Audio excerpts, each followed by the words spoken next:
Isa na naman pong magandang araw sa ating lahat mga ka-agri at welcome back na naman po dito sa aming YouTube channel. So ngayon mga ka-agri is gusto lang po namin i-share itong or i-update itong ating mga alaga, most especially itong nanganak nating native na baboy. So mahigit isang linggo na po sila and kung mapapansin po natin is medyo malalakas na sila at ayun, maliliit pa rin sila mga ka-agri dahil talagang maliliit po itong mga native na baboy natin. And ito naman pong isa mga ka-agri na ine-expect or inaasahan nating mga nganak ngayong susunod na linggo is ayun po, napakalaki na po ng tiyan niya and halos hindi na po makatayo na kumakain, nakahiga na lang po siya mga ka-agri. So inaasahan po natin na mga nganak siya ngayong linggo or next week. And dito naman po sa ating mga alagang native na manok or yung ina-upgrade nating mga native na manok ay pinakawalan na po natin sila kaninang umaga mga ka-agri. So yung iba nandyan na po and yung iba nandito pa rin sa kulungan mga ka-agri. So pinakawalan po natin sila unang-una ay para makatipid tayo sa patuka mga ka-agri. And wala namang masisira ngayon dito sa ating paligid or dito sa katabing mga lupa is wala pa namang mga tanim na masisira mga ka-agri, kaya pinakawalan muna natin sila para sila po ay makapaghanap ng pagkain dyan sa labas. So ang gagawin na lang po natin mga ka-agri is tuwing umaga and hapon ay papakainin po natin sila para hindi po sila lumayo dito sa ating kubo. So itong isa is papakawalan na lang natin, pakawalan na rin natin mga ka-agri dahil kahapon mga ka-agri pinakawalan ko siya dito sa loob is sinahabol siya ng ating rooster. So kawawa po siya mga ka-agri, kaya ngayon medyo makakalabas na siya is hindi na po problema kahit pakawalan natin. And meron na naman po tayong naglilimlim dito mga ka-agri and may nangingitlog pa dito. So balak ko sanang dalhin dito yung itlog ng ating Brahma mga ka-agri para ipalimlim dito, pero sayang naman kasi yung itlog ng native na manok natin mga ka-agri dahil breed din natin to. I-upgrade natin siya mga ka-agri. And ang mangyayaring mga ka-agri dito kasi sa isang paitlogan is dalawa silang nangingitlog, kaya pag naglimlim na po yung isa is dadalhin natin dito yung itlog ng mga Brahma. So continuous po yung pangingitlog ng Brahma mga ka-agri and hindi po siya naglilimlim or nagkataon lang po na yung napanood ko dati is naglilimlim.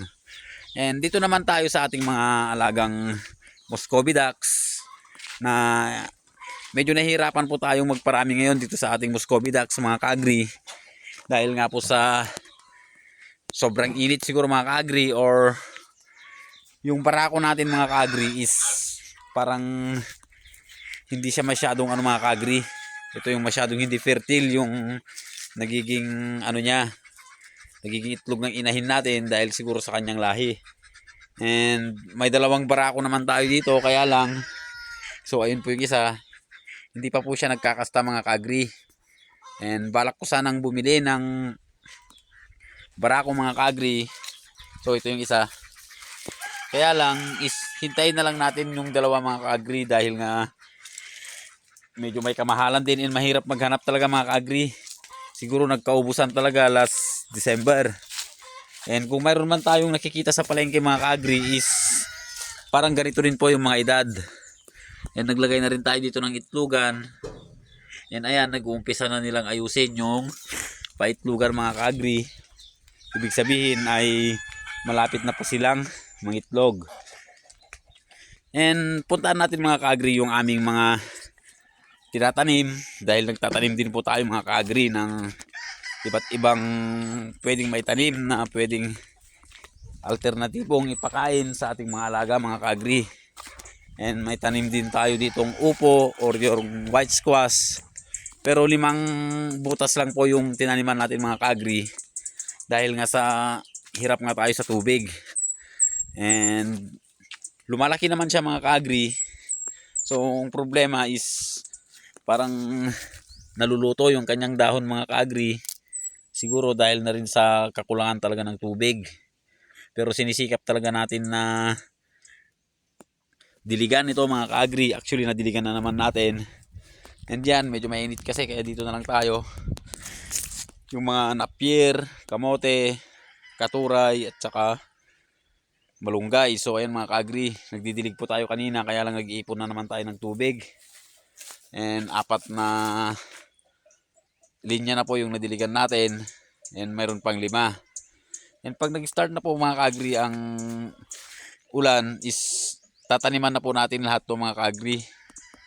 Puro pagkain na po ng kambing yan para naman hindi tayo mawalan sa susunod na tag-ulan. And kahapon ay marami tayong mga ano dito, mga kahoy na hindi na nagagamit.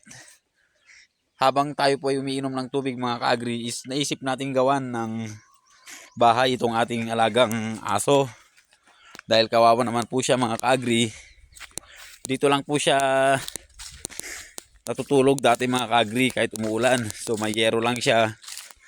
Tapos ito lang po yung kanyang tinutulugan dati mga ka-agri, kawawa naman. And ito kasi dati to sa anak ng mga baboy kaya siguro gagamitin ulit natin to para sa mga baboy. So ito po yung ginawa natin kahapon mga ka-agri. So simpleng-simple lang po siya, mga gamit na yero and yung kahoy. So yung kawayan lang dito ang medyo bago mga ka-agri. So ayan. And the rest po is puro ano na po to, puro recycle. And ang kagandahan nito mga ka-agri is parang sayang yung papag dahil nandun naman siya sa ilalim. Pero pag tag-ulan mga ka-agri is magagamit talaga yan. So parang mas komportable siguro siya dyan mga ka-agri kaysa naman dito. And ayun lang yung may share namin ngayong araw mga ka-agri. Sana po ay nagustuhan nyo itong ating video. And paki-subscribe na rin po itong ating channel. At pindutin na rin po yung notification bell